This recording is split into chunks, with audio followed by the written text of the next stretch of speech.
live. Can you see us already? Yeah, it's live. It says live. It says live. Hello, everyone. Okay, here we are. Oh, great. What did I do? I'm again like, yes,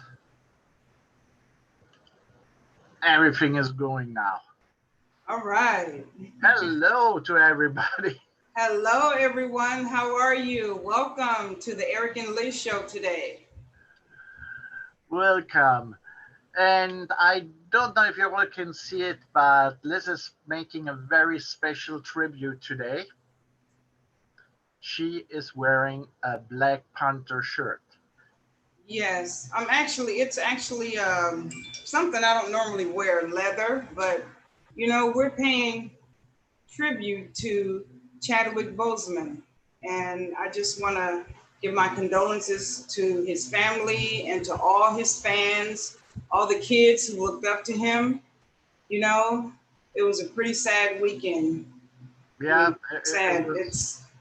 It was really sad, and it came. Well, the thing is, I think to the public it came very surprising. I think they held it very, under the wraps and private because I hadn't heard about his condition.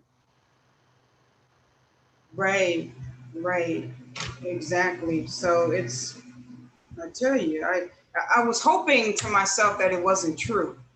Sometimes people say things and,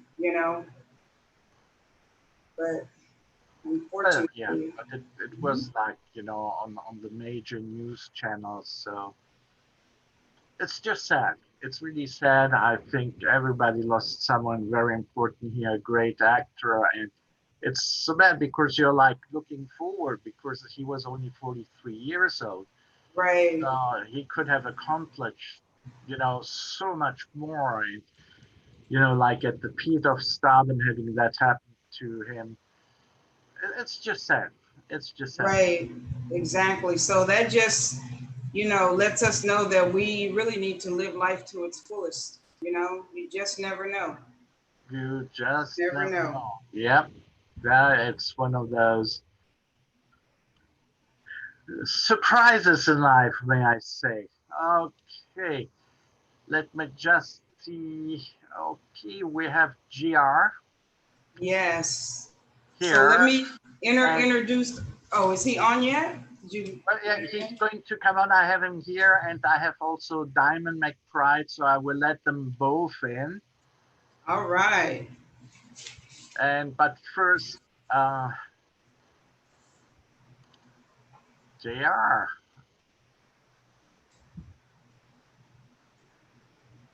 Okay, All right. Mr. JR McIntyre. Yes. So I could do the introduction. Yeah, and also, like I said, we have Diamond with us. She's going to be with us during the show, and Mm-hmm. she also has a couple of things to say. But she is our how should I say participant. Yeah, she's our follow-up guest. Yes. Yes, Diamond is going to be our follow-up guest, and she has something very special at the end. Well, hello, JR Yeah, hello, How you McIntyre. guys doing? How you doing? How you doing? Oh, we're doing wonderful. How are you? I'm good. I'm good. Just getting back home from work. Was ready to sit down and do this. Make sure it was California time because I'm on the East Coast. Oh, right, Okay. right. Well, hey, let me give you a proper introduction. Okay. Okay. So today we have JR McIntyre, CEO of Rat Pack Worldwide Security, Yes. based in Tampa, Florida, by way Yes. of Los Angeles, Long Beach, Long California. Beach. Yep. Long Beach, California. It's so nice to have you with us today. Thank you for joining us because we know you have a very busy schedule. Thank you. I thank you for letting me come on. Let me shut my door so I can tune in real quick. Okay. That's okay. Well, in the meantime, we can just welcome Diamond. Hello, Diamond. Hey, Diamond. Buddy. Diamond McBride also joining us today. She is our follow-up guest from a couple of weeks ago. We loved her so much. We wanted to have her back. Oh, thank you. Yes, so she actually has something to share with us at the end later on. Okay, so we're going to be talking to Mr. J.R. McIntyre. So I see that you're in the security business, and it looks like it's very successful, very successful. And you're former military. Yes. Yes. So could you tell us a little bit about your backstory with the military and how you wound up doing security business? You want me to tell you before the military or while I started, how I got in the military? Whichever you choose, whatever is on your heart. Okay. Well, I'm JR from California, Long Beach, California to be exact. I was born and raised in Los Angeles, and then off 101st and Avalon. It was gang infested, drugs. We all know that type of lifestyle growing up. And I saw it witnessed with my mother. She died of AIDS when I was 8 years old. So my dad, after that, we moved to Long Beach with my grandmother, and we all stayed in one house, like 8 of us, and we stayed there to help my grandmother. But we didn't have nowhere else to go, so my grandmother put us back on our feet, and I used to walk to school every morning. Since I was like in the first grade, I think I used to walk to school like a mile to elementary, about 2.5 miles in middle school, and about 3 miles to high school. So it was no car rides, and Wow. sometimes you didn't want to take the bus because on the bus a lot of function stuff happened on the bus. You go through a lot of initiation stuff, but I weathered the storm, and my dad was a preacher, so he was a minister since I've known him, and he was always going around preaching and preaching from the house and doing everything, and showing me the right values to be a young black man. And I wish that a lot of our fathers now would do that with their sons, because I think that's where we're missing a little part of that discipline and understanding. I was raised by a strong black man, and my mother passed away, and I think I'm here right now because of him, because I got caught up in the gangs, and I used to run off and do crazy stuff with them too. And I got caught up really bad, and I went to jail. And when I went to jail, I knew, I said, I can't do this. I can't give my father a bad name. What I look like, doing all this, and and I'm being raised in his house. So I thought about him. So he put a lot of uh, butt whoopings on me, but I didn't listen, and he roughed me up physically. I didn't listen, and I think that I was just being called by a different type of energy. And then your nephew, Chris, put his hands around me and in the neighborhood and gravitated to me because I was a really good football player. And he used to say, "Hey, come with me." So a stranger hopping in another male's car, a black man, and he would take me to go fix under sinks and fix roofs and do carpet and clean the whatever. And my dad never knew, because I wouldn't, I was like 13, 14. I'm gonna make some money, you know, and this is my way of making money, and that's where my ambition came from the military, and continuing that and starting Rat Pack is because of I saw that work ethic from my father, and I saw that work ethic from Chris, and it was no holds barred. Chris, he'll go build you a whole house in 2 days, and I don't know how he learned that, because I didn't know no black people build no houses and stuff like that, but he could fix under cars, he could do plumbing, he can he could build a spider web if he wanted to. Chris was amazing with his hands. He still is too, I bet too. And he taught me a lot. One summer he was like, "Hey, you coming with me?" And I was like, "No, I got football practice." He was like, "You come with me to Vegas." We went to Vegas and we built on houses the whole Vegas trip. And I think he paid me like $1,000 or $1,500 for the whole summer. I thought I was rich. He took me to Old Navy. I had some fresh school clothes the next year. Like I had a whole set, because my dad was raising two of us and he was struggling. So the same school clothes I would get one year, I would have to use them again the next few years. The jeans would be drywall. Like we buy our stuff wholly now. That's how it was. So it wasn't back then. It was the fashion wasn't that. It was like, look at your shoes. And people used to talk about you at the bus stop and in the school. Right. So you need to come fresh. I don't care if they holy or stuff. Make sure the holes are not big enough and you're fine. But it taught me a lot of character. And then one time I got into trouble and I stayed in jail for 31 days and it clicked. Everything my dad was telling me, all the hard people are dead or in jail. And I said, I don't want to be here. I didn't like the way they treated me in there. And if I thought I was tough, I wasn't tough. That, jail is a different animal, and don't let nobody tell you different. It's the ones that keep going back or institutionalized. They want to feel that way. Like nobody should want to be feeling locked up like that, especially if you got talents that you need the world to see. So at a young age, I knew I wanted the world to see something. I just didn't manifest it yet. I didn't know. So when I got out, 2 weeks later, I went to the army. Mind you, that was after 9/11, after the towers blown up, and I saw the towers blown up on TV, and I was like, man, what is going on? And then everybody started talking about war, and I was like, man, I want to go. We in war right here in Compton and Long Beach. Let's go to war then. So 2 weeks later, I was gone, and they shipped me out to Fort Benning and then to Fort Sill, and then 8 months later, I was in Iraq. I was in Wow. Iraq. Um, I was in Iraq, and back then in 03, 04, that tells you my age. I'll be 40 next year.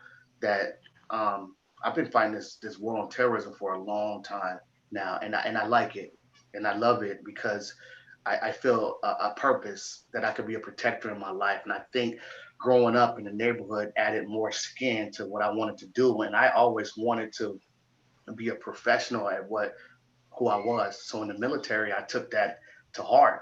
I want to get the best PT score. I want to shoot the best. I want to run the fastest. I want to look the best. I want to show up on time. And I was always in competition with JR because if I could beat the man I am today, then I'd be a better version of me tomorrow. So people didn't know that in my head it was just turning because I needed to go back and show my city that I did it because they was the ones telling me not to go to the army. Don't go to the army. That's this, that's that. They're gonna program you. They're gonna do this. And when I got back after my first couple of deployments, them same people was doing the same thing or worse. And it's like, I told you to come with me. So my first deployment in Iraq, um, we drove from Kuwait to Iraq. So right now, if you go to Iraq, which I did 4 deployments, one 12 month, one 15 month, one 9, and one 12. 55 months in combat. I spent my 20, 21st birthday to my 32nd birthday.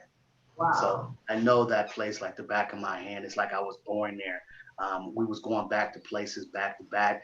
One time we got deployed and we stayed a year and a half, and my son was being born, and I left in October. He was born in November. I didn't come back to 15 months later that he was walking and he did not know who I was.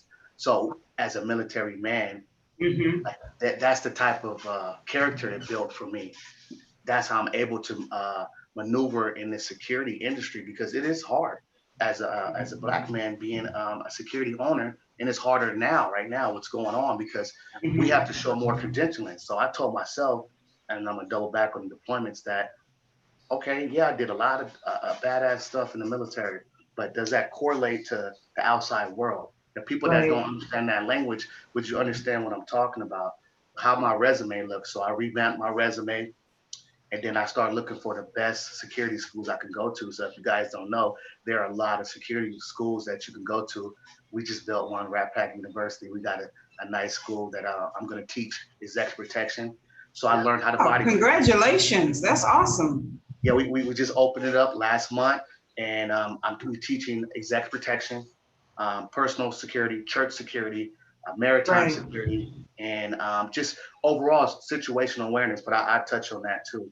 Um, Okay. so I went to these schools to unlearn, to relearn. Yeah, I did a lot of combat exposure. Yeah, I got popped twice. Yeah, I saw a lot of my fellow veterans and soldiers die. I saw a lot die without violence from suicide. So I've been through a lot. And I thought I was already supposed to be gone. So my contribution, it has to come really strong now because it's like, if they're there and I'm here, why am I still here, God? So you question that, God, is this my purpose? So, I went to these schools and learned how to be a better bodyguard. I've been doing bodyguarding since 2009, from the top clients to dignitaries, governors, mayors, to the lowest clients to rappers that I can name that you guys probably listen to. And I'm now. And how I got in, I don't know if you guys know, I'm only 5'8", 5'9", if I want to lie on paper, and I'm 212 pounds. Some of the bodyguard stigmas is these guys got to be huge. The real ones are my height and they can maneuver through everything. And you're the driver, you're the shooter, you know your soft skills, you know your hard skills. So I had to prove a point. Nobody wanted to let me in because I wasn't tall enough. Just like when I used to play basketball when I was little, nobody picked me until I was last. So uh, I figured out like, okay, Jr. Everybody always underestimates you. So you show them what you about. So I went to these schools and I wasn't the best. It was guys leaving there shooting 40 out of 40, uh, fighting better. Well, it was only one guy that fought better than me in all the three schools, but the rest, they would win awards like the Golden Trophy or the Golden Watch or the Nugget or whatever, and then they get in the field and they suck. So my thing about it is I'm a very hands-on. Show me, and then when you put us on the football field, I'm gonna outwork you. I don't care how tall you are, how strong, and I'll outwork them. So when I started, I was working for free for the type of caliber I had. I would work for free. I'm talking about $3,000 worth jobs, 5,000, 10,000. I done left jobs and they didn't pay me, and I didn't ask them 2 or 3 times. And after the third time, it was like, okay, I got to chalk that up, But my Wow. marketing, so it's like, okay, at least you saw me. Now you know. So now them same guys that didn't pay me, when I see them now and I'm with my A list, I still talk to them, but I'm like, I remind them, like, remember this, and you tried. I don't know what you tried to do, but it didn't break me. But I learned that if I can market, it's priceless than getting paid. So I was marketing on the red carpet, the BET Awards, MTV Awards. I was working Mhm. at States. I was overseas. I just my company was just with one of the top A-list celebrities 3 weeks ago. We did 40 days on his compound Wow. in Oh, wow. in where is he at now? I think it's Iowa. Kanye Mhm. West. Yeah, just did that. I just did that with him. My company did that, and Mhm. I have did so many people, and I continue to, and I love it. And people judge you all the time. Oh, is that a flashlight cop? Is that this? Is that that? Not knowing that, we actually went to school for 2 to 6 weeks to 12 weeks to learn this type of situation, active shooter, psychological profiling. When I meet anybody, I'm talking about male or female, I already Mhm. determine your intuition and what's about to happen, what's going on, and if your energy is pure. I turn down Right. clients right now. A rapper could come and say, "Hey, I need you to do this, that, and the third." And if this information is wrong, I'm not working. I'm not putting myself back in that position no more because I think I'm worth Oh. more than that now.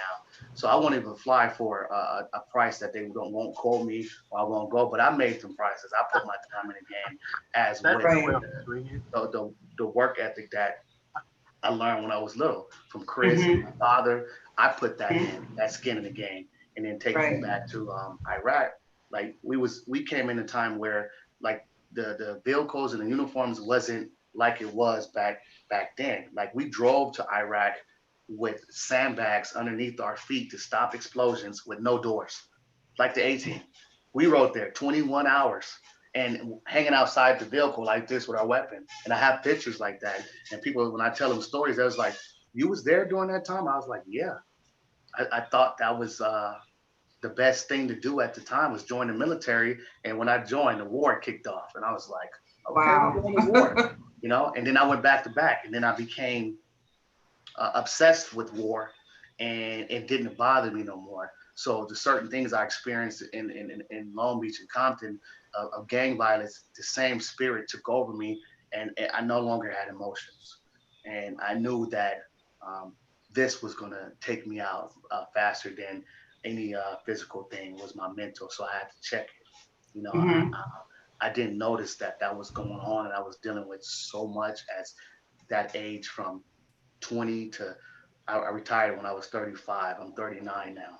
So I could have kept going, but they retired me medically because they was like, you have did this and you were steady ignoring that this is the problem. And a lot of us Mhm. growing up as men, when we fall down on the ground physically, we were taught not to cry. Now, as black men, you better not say anything or say I call you a different type of name. So me, I was like, ain't nothing wrong with me. And I was adjusting to that. And I love feeling pain, but I'm not gonna tell you nothing wrong with me because I don't want you to look at me as a certain worth, you know. So it's like, all right, JR, how do you find yourself again? So my dad, um, it took him to come and get my mental back in order. You know, I was living by myself. I'm not married. Mhm. I got two kids. Got a beautiful daughter named Jaden, and I got a son named Jaylani. Jaden is 21, and that was my high Oh, school sweetheart. wow. I started early, yeah. And my son is 13, and you know, those are my reasons why I keep doing what I'm doing. And once I learned everything in the military, I've been everywhere in the world, and I've fought on practically every continent. And then, you know, learned how to be a contractor, going overseas again and doing the same type of job I was in the military, Hmm. just getting paid more. So I told myself I want to continue doing this. So I Right. started my minority owned, veteran owned, disabled veteran owned business, Rat Pack Worldwide Security, and we Right. provide services for churches, clubs, venues, private security, investigation, consulting, Hmm. and now we just open up the university to teach because I want the next generation to understand it's cool to be security. You don't have to be Right. uncool. You can understand that when I'm with my wife, how do I supposed to walk with her? How I walk her to her car. You are her like people. I don't know if a generation have got away from this, but men are supposed to be the protectors, and the protectors Right. doesn't mean walking around tough. It's smart, understanding. Right. Don't put you and your wife in that situation, or with your kids, or how you back your Hmm. car up to your house or your garage, or how you park, or how you think if somebody's following you three lights 3 lights ago and they still behind you, how to drive past your house 2 or 3 times and make sure you're not being followed. You're not paranoid. You're just trying to understand the dynamics of it. And I know people think I'm crazy, but I drive by my house 3 times. They're like, do you know you pass your house every day? Every day? I'm like, yeah, I know. And I go a different way every day too, because you got to throw whoever watches you up. You never know. Right. And I deal with a lot of females that deal with domestic violence from not boyfriends, people they didn't dated. And these guys sleep outside their house. It's some crazy stuff I'm seeing out there. And it's like, wow, dude, like either she's full of magic or you crazy. Because, you know, if you don't teach your daughters that or your wives or the females that's in your life, then they are being subjected to what's going on. Human trafficking, kids. My son right now know if I get compromised in the car, daddy has a secondary weapon. Yeah, don't teach your kids violence, but if daddy's getting compromised, he's being robbed or shot, don't hesitate to get that weapon. Do what you have to do and then call the police so I can be saved. And if daddy Right. don't live to tell this story, at least I taught you this. And he'll tell you that. My son thinks strategically like me now at the age of Hmm. 13 because of if we're together, we're a fire team. Like, yeah, you're my son. I'm gonna make sure you're good. But if something happened, I'm overwhelmed. You're gonna help daddy out, you know. And Right. we taught that back in the day in the 1920s, 30s, and 40s. They was teaching their kids how to understand that, but we got away Hmm. from it because it don't look cool no more, you know. So I'm trying to bring that cool factor back and let them know that I'm just like you. Let's do it. We're passion over profit, so we're not trying to get rich. We're trying to make Right. sure the Right. information is pushed out there the right way and understand. Look what's going on right now in the world. Social injustice. Hmm. The world is splitting down the middle, and a lot of people that are splitting down the middle don't even understand the language of war, of weapons, understanding psychological profiling, situational awareness.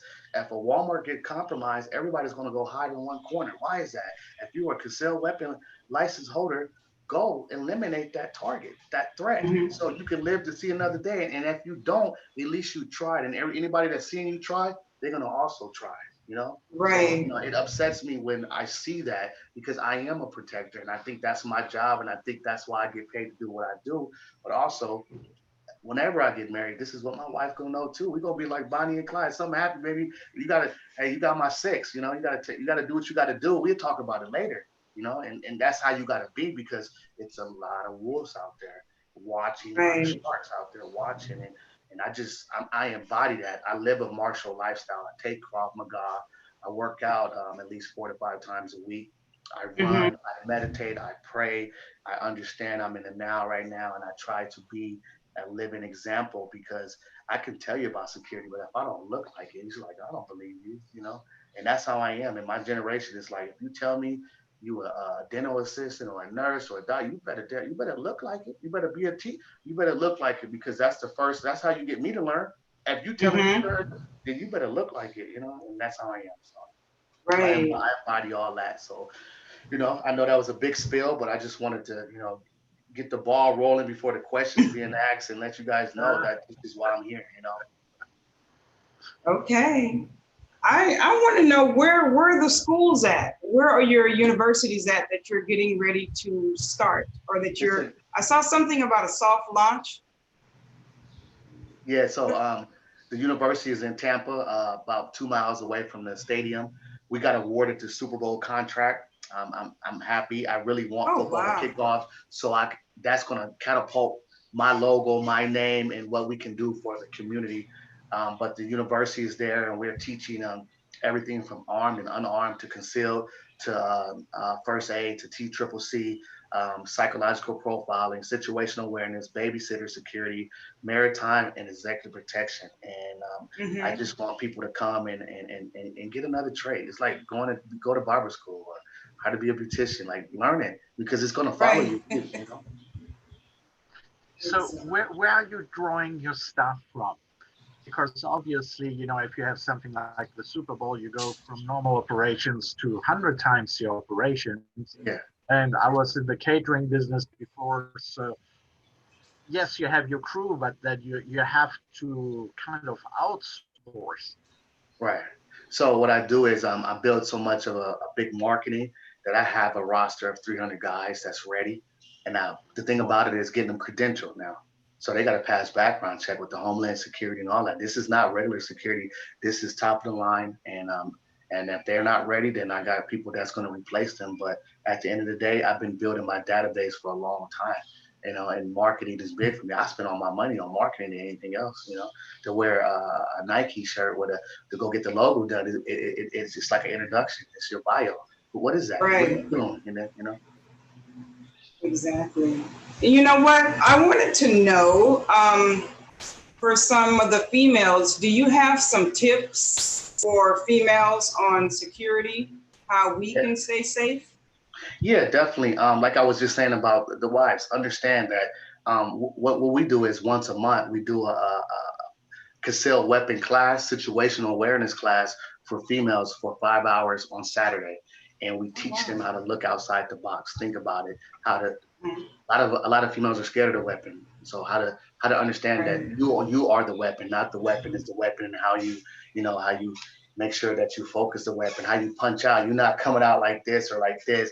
How you draw Uh, from your purse, and then you check your perimeter and then put it back. Like everything got to be calm. Like you dancing, you got to make sure that you relax, you chill, you just understanding. But as far as mhm. females, just be teachable. Like situational awareness is really big. A lot of females they walk like this, they texting. Like you don't Right. know who just got out the car behind you. And that upsets me because it's like, wow, like you got people that's really following you and you're not really paying attention, or somebody that wants to fight you that didn't like you or whatever you posted or tweeted. Like it's people, man, they think about hitting people all the time, soft targets all the time. Hmm. Yeah. So, where do you find yourself, your business now? I know you do a lot of security for a lot of different people, Yeah. churches and things of that nature. What is your biggest thing now that you are security for, if you don't mind answering Um, that question? I got a couple of individual clients that I pull executive protection on. Right now, we're working at the Walmarts. We got a couple of venues in the city that we work on, and preparing for the Super Bowl contract and adjusting to get.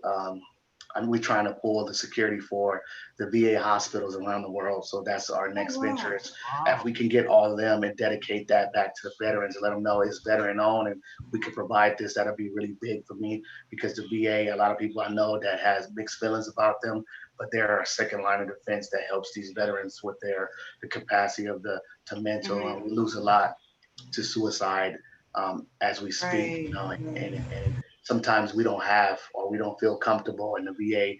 They don't do a lot what they're supposed to do, but they're there. So it's a system in place. We just got to get it better, because I have my ins and outs with them too. But at the end of the day, who else can we go to? So I want to be able to protect the VA hospital and let the people know that serve their country that you have some veteran-owned security company here that's protecting you. Now just go get help. Go get help. Hmm. Wow. Well, at this point, I think we can bring Diamond in. You just have to unmute yourself. Then, I was like, I'm here. I haven't gone anywhere. Eric, I'm here for you, Eric. oh, thank you, Diamond. If you just want to say in a couple of words, what you're doing to JR, what services you are offering. Okay, sure. So, hey, JR, I'm Diamond. The services that I pretty much cover, I do a lot of HR administration. So, for the 300 staff that you do have, we kind of come from a virtual perspective and make sure that everything is running smoothly in your back offices, making sure that standard operating procedures are in place, making sure job descriptions are developed, credentialing is in order. All the fun stuff that you don't have time for is what our company would come in and relieve those duties from you. That was really the 30-second version. I was just like, I love it. you made me customize it to him. So I'm like, okay, this is what he does. This is how we can come in and do it to make it so that everybody understands. Right. So she has just recently created a product, and it's for businesses that have quite a bit of staff. And so Diamond agreed to gift it to our guest today.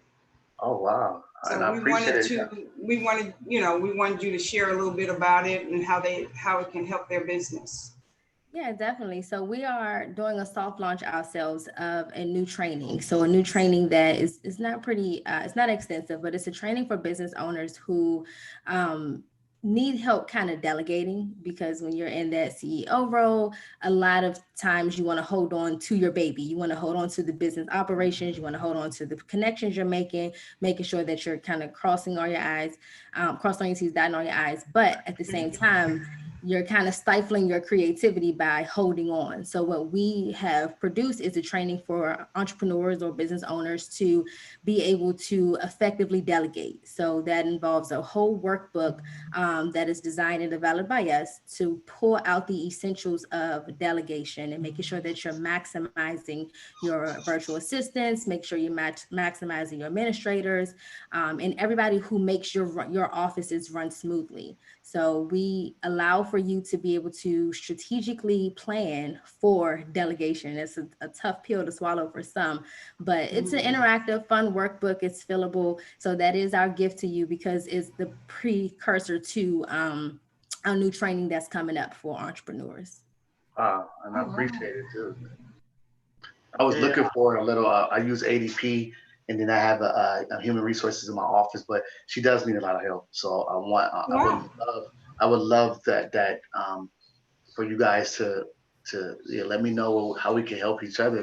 I was sitting here thinking the other day. I was like, I need an expert in that area, because I know I have a heavy load coming up, and I know next year we're going after all the hospitals, so it's going to be a heavy load. You know, and I don't want to have my hands in everything. The less I know, the better about that. You know. Right. Make things run a little more smoothly. You know. Because the main thing is delegation. You know, we got to do that. We got to delegate, because we can't do it all, and that makes us function even that more smooth. You know, we can delegate. Yeah. Especially that's a hard one though. Yeah, I know, right? And if you like you said, you have the contract coming up that's going to kind of expand your business. When you're setting the framework to scale your business to be able to handle that heavy workload, it's best to do it a year ahead at least, but it's best to do it before that time comes, where it's like lights, camera, action. Now you need to now hire 600 new staff members. You got to get them all credentialed. You got to do all this, and you still got to run the company, take care of your family, and be okay.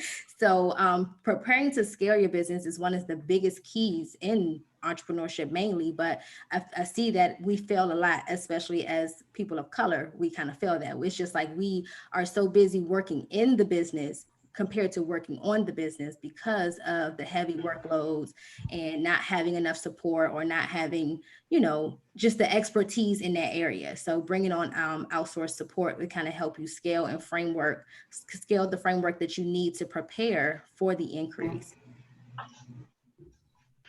Right, exactly.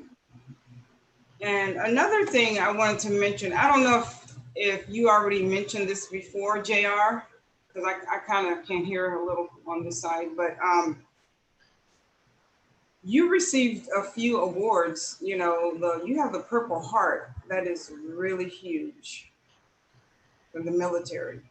Yeah. So yeah, we don't, you know, coming from where we come from is very rare. You see that, and Right. even getting the Bronze Star, you know, that means a lot to me. Is that, and a lot of my friends that died got Purple Hearts and Bronze Stars and Silver Stars and stuff like that. So it was very hard for me to even accept any of that.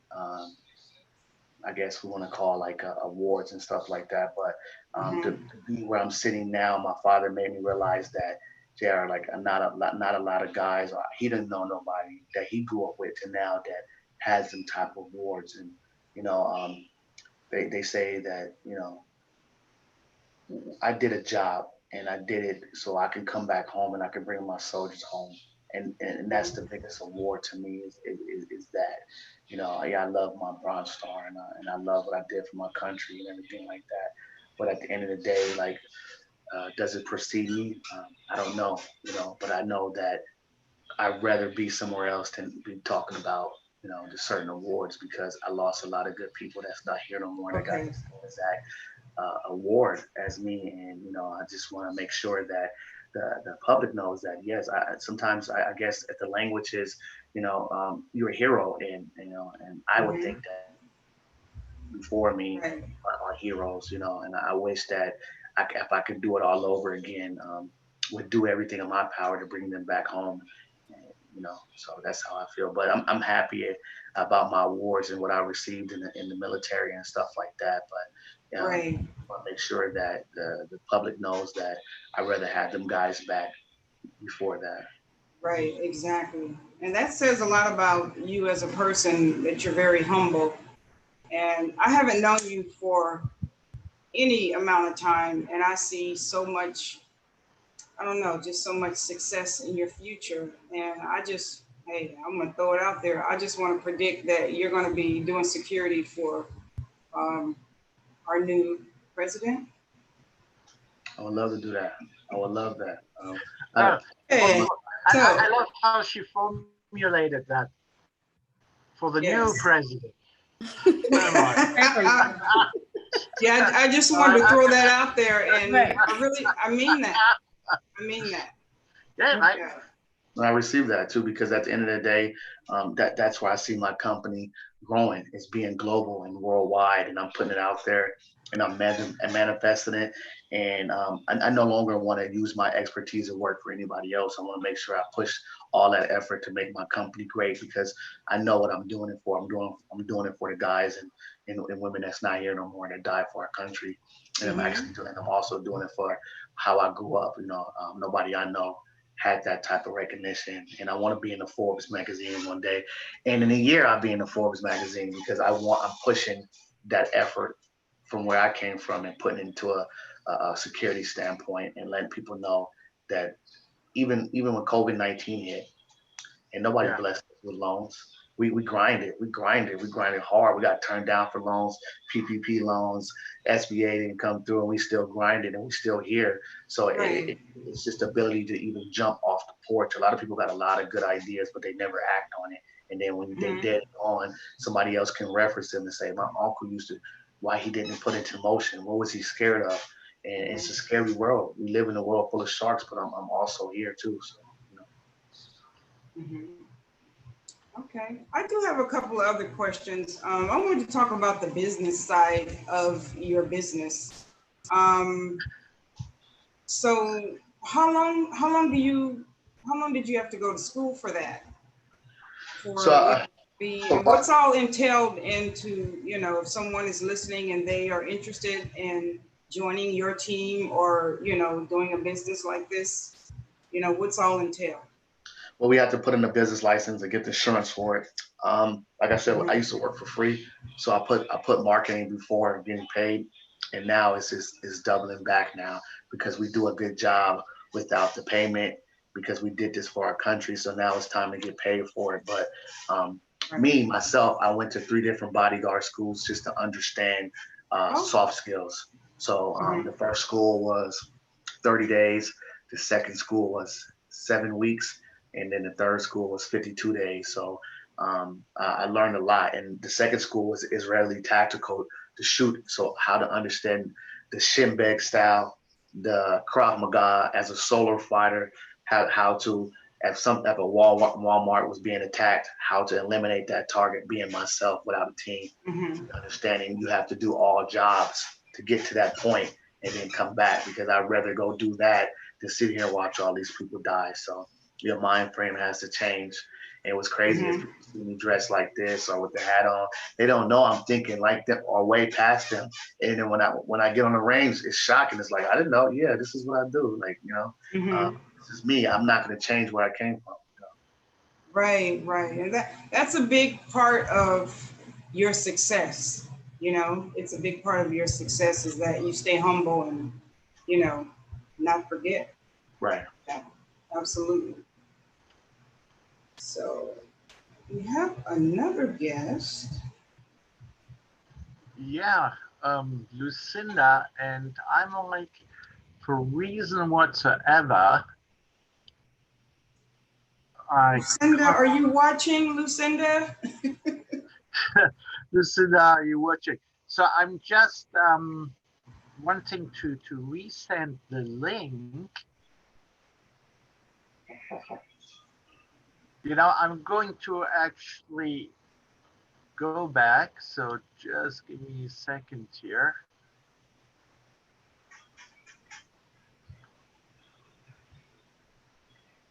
And we are live, of course.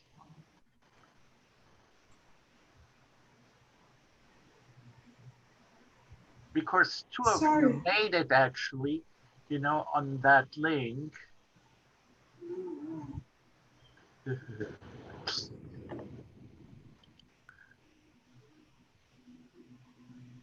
Okay, Liz, what I'm doing is I'm just resending you that link.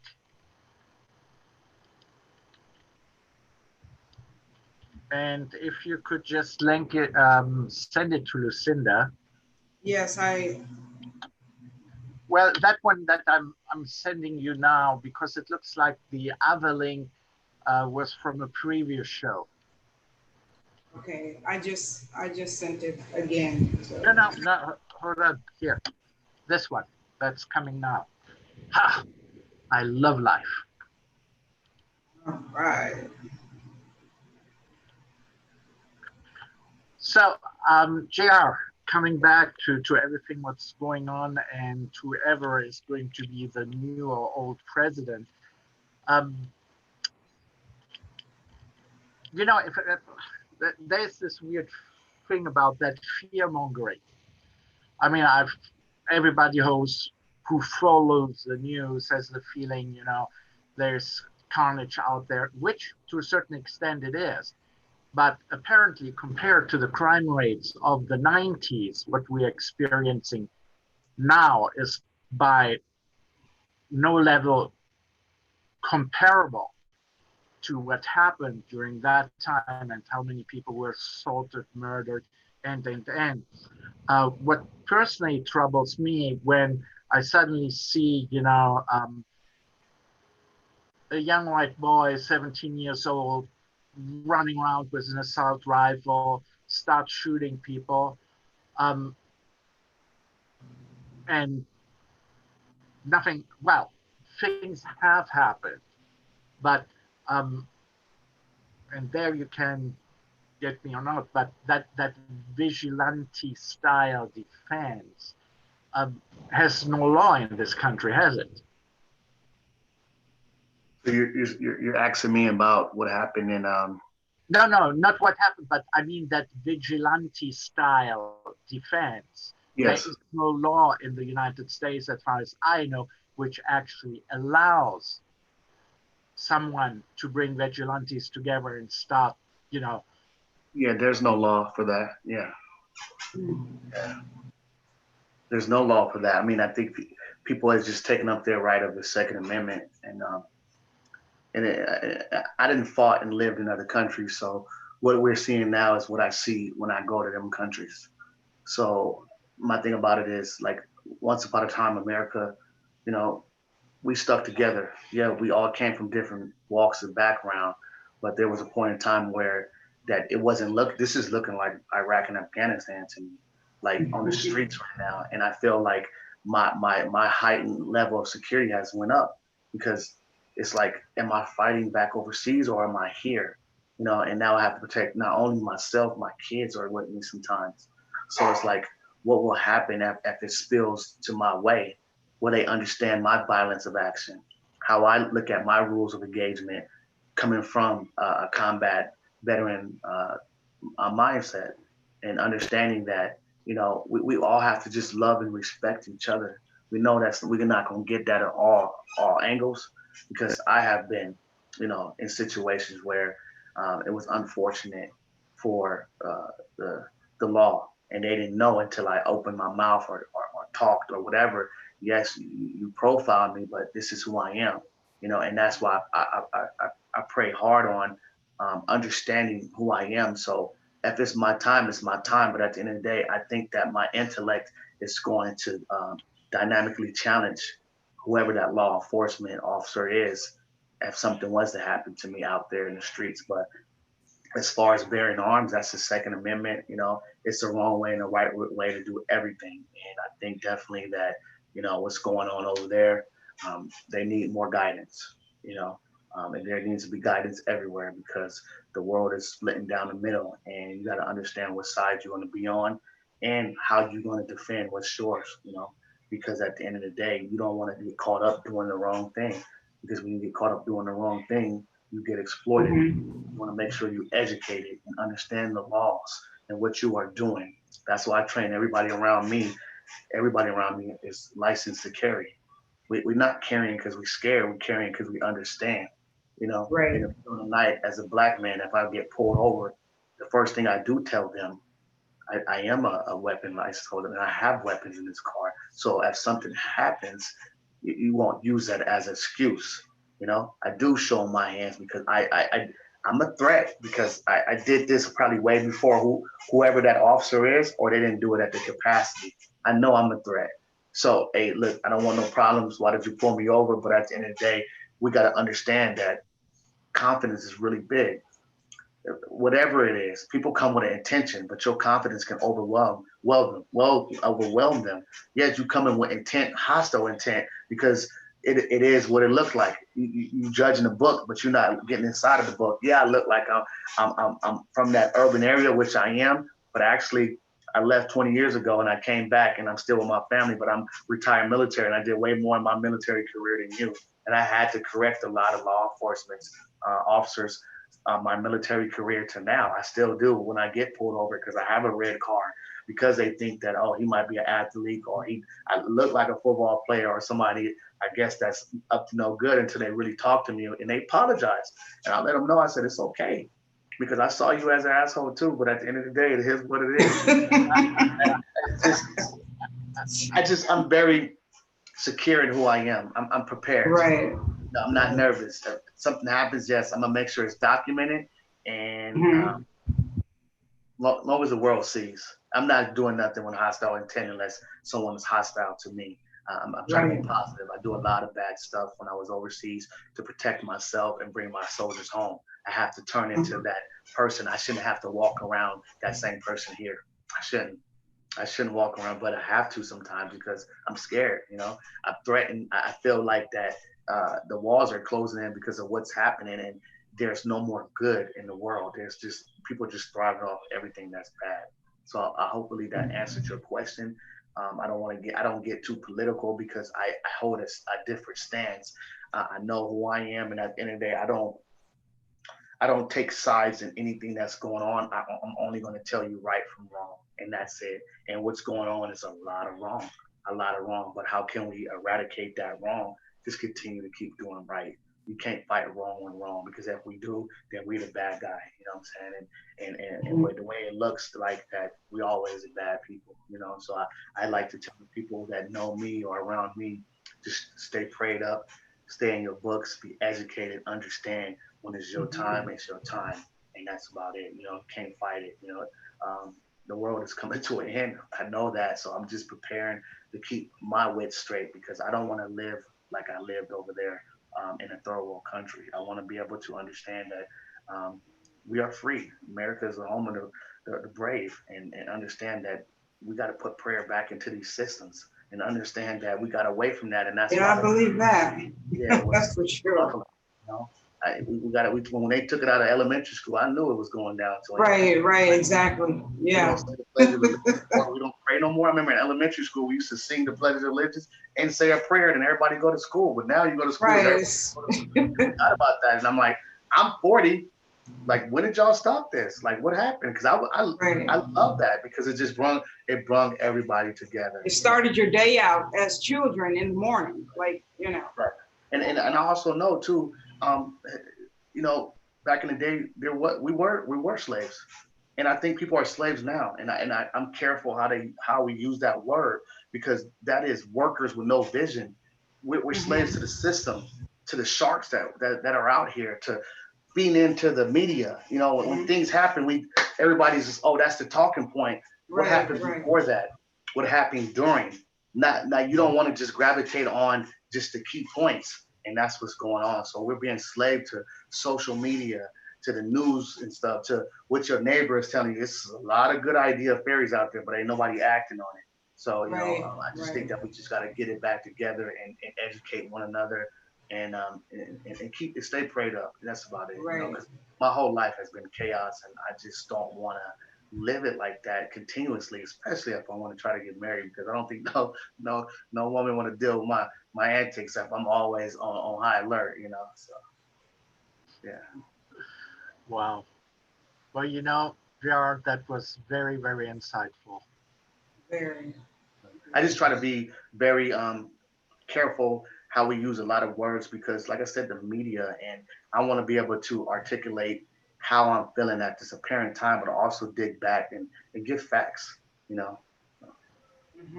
Yeah, I do understand.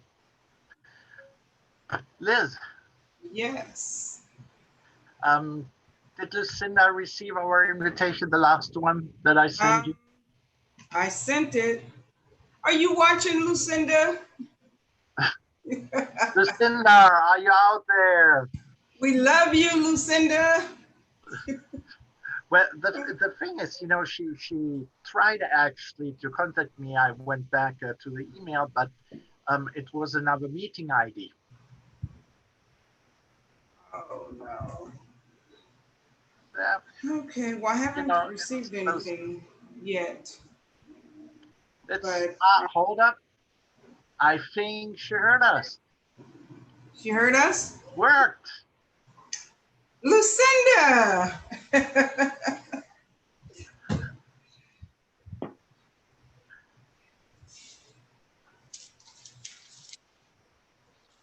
Hello, Lucinda. Lucinda! We have to give her a round of applause. All right. Hello. How are you? Doing wonderful now that you're on. Listen, how are you, Eric, Liz, Mr. J, Diamond? How are you all doing? Hey, how are you? We're doing well. We're doing well. Well, Liz, would you please do the official introduction? Yes, it is my pleasure, my honor to introduce to you Lucinda Cross, president of Activate Worldwide and best-selling author. She has 5 books. She's also the president of Activate Your Life. And Lucinda is known to be a motivational superstar. And I just recently had the opportunity to connect and work with her, but I've known her for quite some time, and she is nothing short of amazing. Welcome, Lucinda. Hey, I'm glad to be here. Thank you so much, Liz and Eric. Yes, so I'd like for you to tell us a little bit about your business and, you know, kind of enlighten us. Absolutely. My business, the for-profit is Activate Worldwide LLC. The nonprofit is Activate Your Life. And the for-profit is built to support women-based women entrepreneurs, minority women entrepreneurs in having a voice. I work on three pillars: credibility, visibility, and profitability. And I like to say I work with those who are considered the best kept secrets. They have something good, but they need to get it out there. And then the for-profit is my passion project, Activate Your Life, which we have our brand, We Nation. It supports reentry women who've recently been released. We make sure that they have care packages when they come home, and we support them with entrepreneurship, higher education, and empowerment. Right, that is awesome. That's amazing.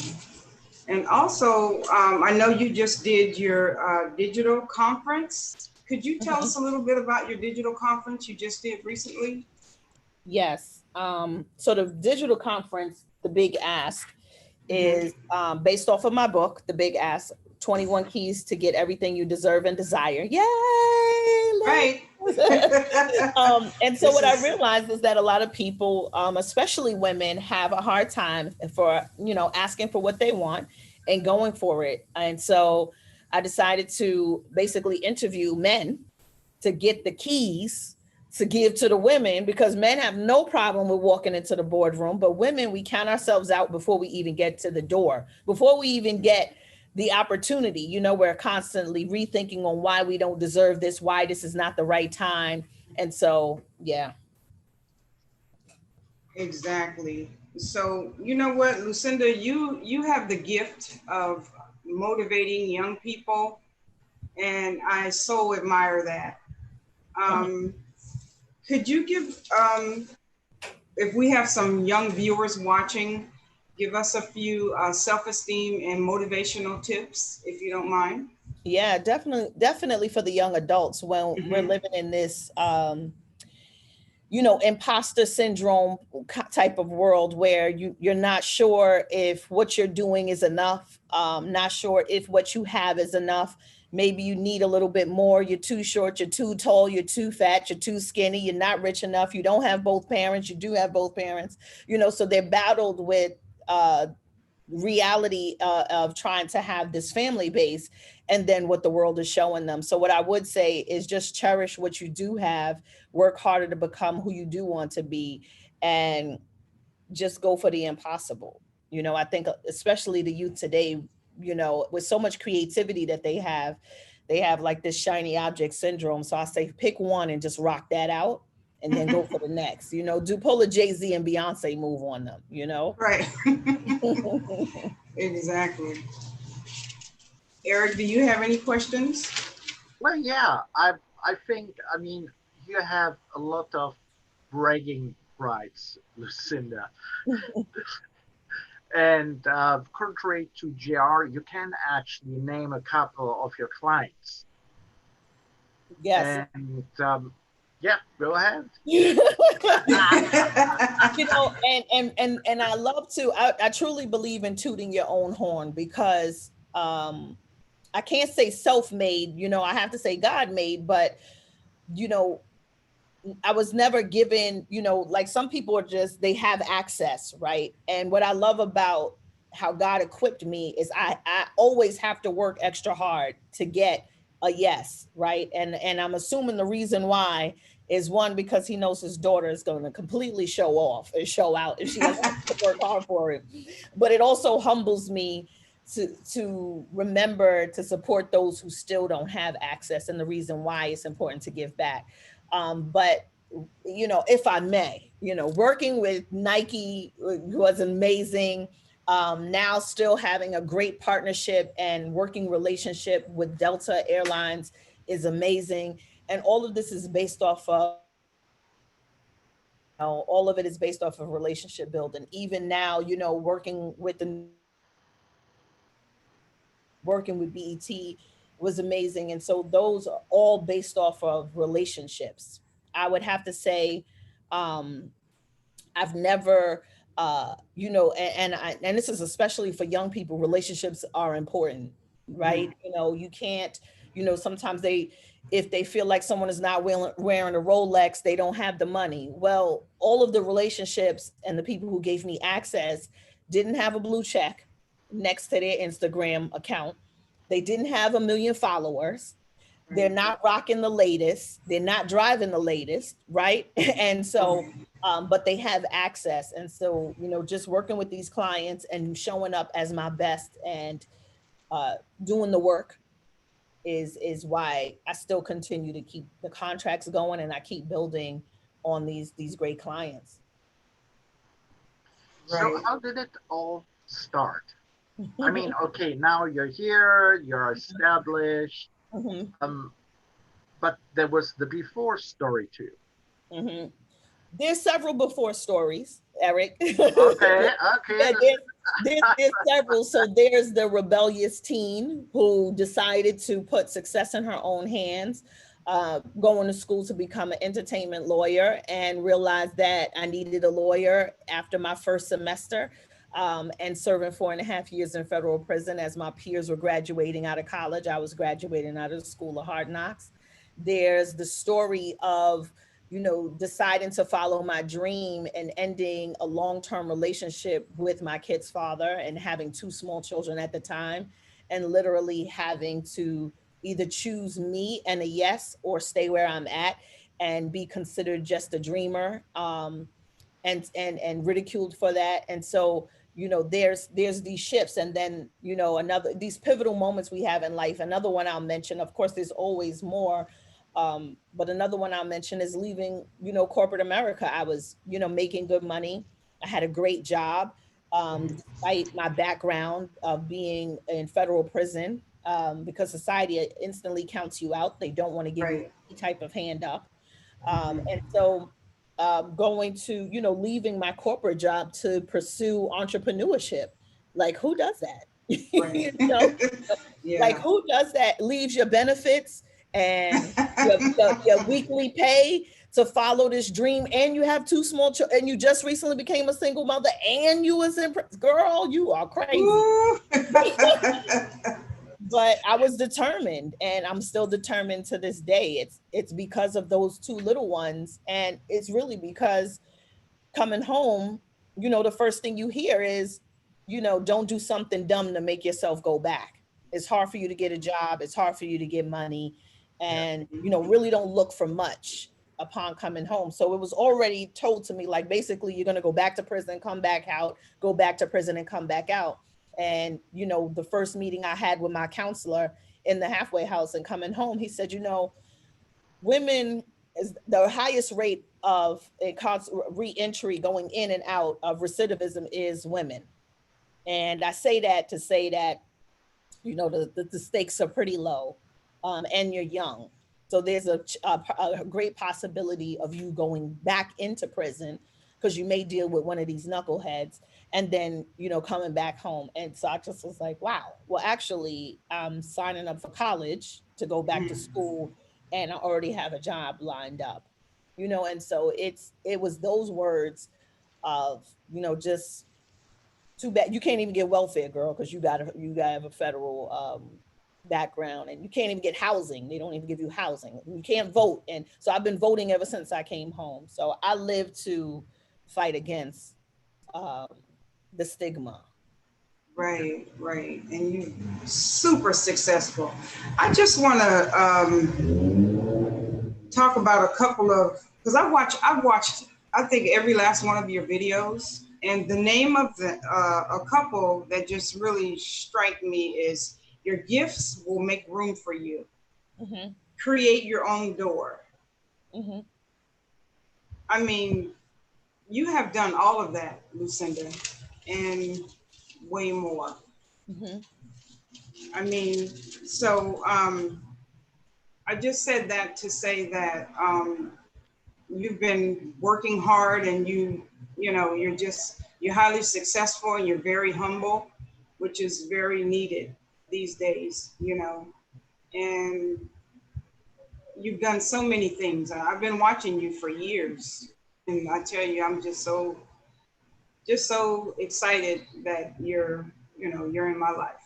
I just want to Oh, say thank that. you, Liz. And I really mean that, because you know I told you my story about you, Yes. and you know, I know you've done a lot of amazing things. And Lucinda actually is a TEDx speaker, and she also received a Lifetime Achievement Award from the Barack Forever Obama. president. Our forever. Our president from Barack Obama. So that's, you know, that's huge. That's huge. So I'm proud of you as a sister, as a queen. Thank Yes, you. absolutely. Thank you. I know that we have Diamond on also for another reason, because if I understand, you're also a huge fan of Lucinda. I really am. Really, Diamond? Yes. Just sitting there quiet. Yes, I am one of your number one fans. Oh my gosh. Wow. Wow. Where are you from, Diamond? I'm in Maryland. I'm from Maryland. I actually found out about you through Liz. One day, talking to Liz, we were talking for probably about 3 hours. We didn't even know we were talking along because our phones died and just hung up on each other. But I'm talking to Liz and just telling her my vision and my dream. I just came out of corporate. I had a baby. I have an older son. I have a husband, and I didn't know what to do. But Liz, you know, always supported me. So we just had a talk. And I just poured all my dreams and aspirations out to her. And she said, "You need to follow Lucinda Cross." You need to follow. She said, "I could just send you to you. You just need to follow her." She was like, I don't know why I'm telling you to follow her, but you need to follow her. She'll definitely help you. And just your trainings, your videos, your YouTube, following everything that you put out for, you know, your audience have truly, truly blessed my life. So Do you have a book, The Big Ask? No? I do. You do? I was going to send you one. Do you have a shirt?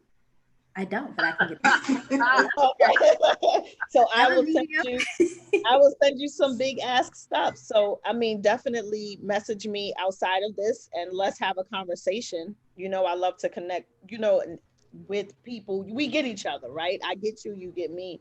And so just thank you for following. And I'm glad that you were able to receive and be fed from some of the information I shared. Even my crazy YouTubes you watched. Oh my gosh. You know, I go off on those things. I know you do. Yeah. And it's like, who you talking to? I go from being mad to being happy to, y'all better cut it out. And then I want to bless y'all at the end. I gotta get it together. Yes, and Diamond actually has something for you also. Really? I do. So I am launching a new course for business owners who, you know, have heavy workloads, CEOs who, you know, we're in a day-to-day of running the business, taking care of family, just making sure that everybody's okay, making sure our staff gets what they need. So we're about to launch a course for effective delegating. And so I recently did a webinar closely with it, how to maximize your team, how to maximize, especially in the virtual world right now.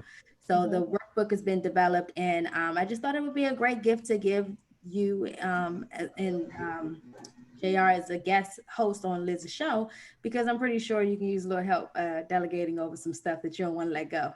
Absolutely. And let's build your following. I have a nice network of activators on Facebook, and maybe you can do a virtual training there, put some people in your email list and work with them as well, right? We have to share. And your eyebrows are amazing. They're on fleek, girl. Yeah. But yeah, so definitely let's, you know, open that up. And you don't need to be the best kept secret, right? You left corporate America. I know you need some coins. Before your husband start looking at you crazy. He sure will. He's like, wait a minute, you ain't come home and sit around and do nothing now. His favorite saying is, "Daddy needs some stuff." I'm like, okay. He said, "Daddy needs some stuff." He said the other word, but I'm keeping it PG. Okay. That's all right. That is all good. Thank you. Wow. That's so great. I'm touched. Thank you. Yes. Absolutely. Oh my God. So Eric, do you have any more questions for Lucinda? You know, actually, I don't. I'm like kind of speechless, which doesn't happen very often. But I'm like, you know, I see three very, very inspiring women plus one very inspiring man. which is you, JR. I'm not looking at my picture right now. I'm looking at you. All right. And when you mentioned giving a T-shirt away, I felt that JR had that look like, where's my T-shirt? I Yeah, get JR a book. JR, I'll get I you a did. book. I was like, dang, I didn't get a book. Okay. You get a book. You get a book, JR, for sure. Yeah, I want to read. All right. No, And not a place this like that. little book is packed with so Yes. many wonderful things. I I tell can tell you you, what made me feel. I would love to read. It'd be my honor. Thank you. Good. Definitely, Liz. Please connect us all together. And I'm in my coaching hat. I know this is the Eric and Liz show, right? But I'm in my Liz coaching hat.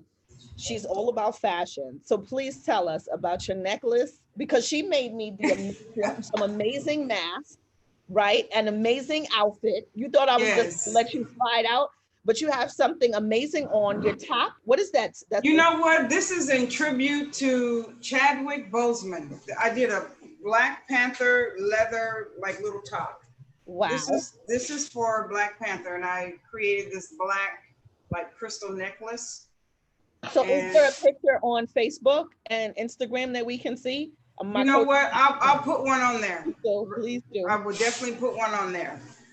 I didn't know why I was buying this Black Panther. Now I know. And this is leather. I don't usually wear leather, but I had the two together and it was a nice combination. It looks great. It looks great. Thank you. Yes, all things in my little couture cuff. I love that. I Mhm. love it.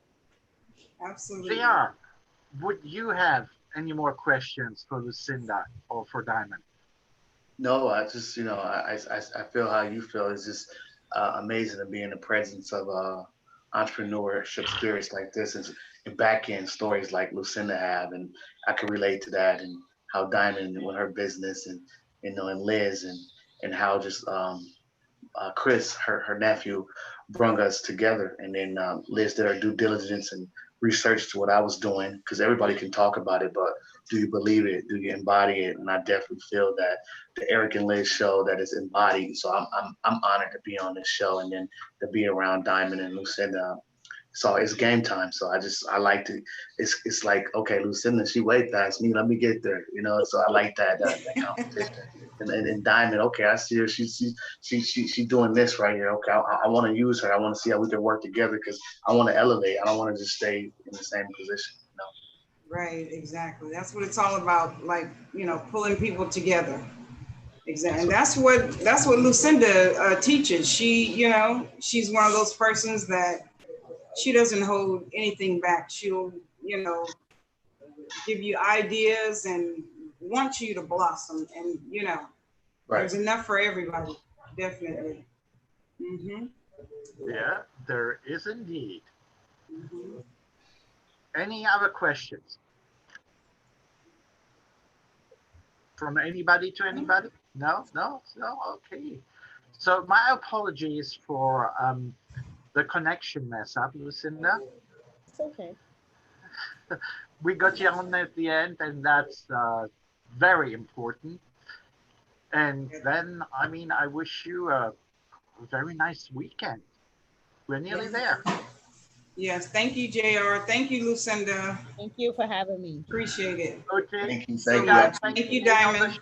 Great, thank you. And how can Okay. we view the show? I'll send you the link. Okay, definitely. Yeah, I will definitely send you the link. Okay, Yeah. thank you so Okay. much. Or Okay, you just go on Eric and Liz show on YouTube and you find us. okay, definitely. Okay, Right. appreciate it. Okay. All right. Take care. Thank you. Bye-bye. Okay. Bye-bye.